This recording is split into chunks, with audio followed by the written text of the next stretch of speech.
Dans Sporty News aujourd'hui, José Mourinho s'achète une maison à Londres, Jeremy Lin donne son nom à de la marijuana, Derrick Rose de plus en plus haut, la Cléricus Cup n'aura pas lieu, et le patron du football brésilien prit la main dans le sac. José Mourinho ne veut pas faire taire les rumeurs qu'il envoie en Angleterre du côté de Chelsea la saison prochaine. L'entraîneur du Real Madrid vient d'acheter une maison dans les beaux quartiers de Londres. Mais comme si cela n'était pas suffisant pour alimenter les potins, il ne s'agit pas de n'importe quelle maison. C'est l'ancienne demeure du boss de Chelsea, Roman Abramovich. Le Special One a déjà entraîné le club londonien entre 2004 et 2007. Son ancien patron lui a cédé sa maison pour quelques 4 500 000 €. L'avenir nous dira si cet achat fait partie d'un accord entre les deux hommes pour faire revenir Mourinho au club. Jeremy Lin inspire décidément tout le monde, et de plus en plus dans des secteurs vraiment improbables. Après une crème glacée, c'est maintenant de la marijuana qui porte le nom de la star des New York Knicks. Le buzz est parti du rappeur Rick Ross. C'est lui qui a posté une photo de l'herbe appelée l'Insanity OG sur son compte Twitter. L'association avec l'image de Jeremy Lin reste difficile à comprendre, étant donné l'image lisse et polie que dégage le genre idéal de la NBA. Mais est-elle aussi sensationnelle que le joueur des Knicks ? Derrick Rose atteint des sommets.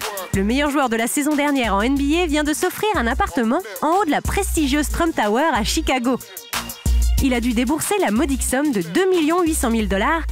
Mais pour une vue pareille, ça vaut le coup, non ? La star des Bulls a récemment signé le deuxième plus gros contrat de sponsoring de l'histoire avec Adidas pour environ 200 millions de $.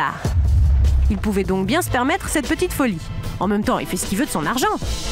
Mais peut-être que cet achat le stresse un peu puisque le lendemain, il a été impliqué dans un accident de voiture. Un chauffard lui a abîmé sa Bentley et d'après les témoins, Rose ne serait pas fautif dans l'incident. Il a refusé d'être examiné par un médecin sur place, préférant être vu par son médecin personnel. Le joueur va bien, il va pouvoir se reposer dans son bel appartement.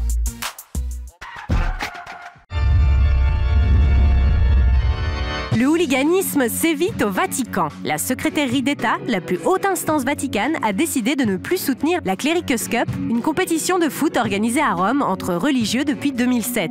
La compétition serait devenue beaucoup trop violente sur le terrain et en tribune à son goût. Une atmosphère bien éloignée des valeurs prônées par l'Église règne pendant l'événement. Insultes entre nonnes en tribune ou bagarres de prêtres sur le terrain sont devenues monnaie courante. Le sport ferait-il ressortir le côté obscur de la force ? Les supporters de foot ne sont vraiment pas vernis au Brésil. Ils pouvaient espérer être débarrassés de la corruption chez les dirigeants suite à la démission du président de la fédération, Ricardo Teixeira. Son remplaçant, José Maria Marin, n'aura pas laissé le doute planer bien longtemps. À peine nommé à la tête de la CBF, il est déjà au cœur d'une polémique. Le nouveau chef du foot brésilien a été pris la main dans le sac en train de voler une médaille lors de la remise de prix de la dernière Copa de Sao Paulo Junior. Et la vidéo circule déjà sur Internet. La Coupe du Monde se déroulera au Brésil dans un peu plus d'1 an. D'ici là, il risque d'y avoir du ménage dans la fédé.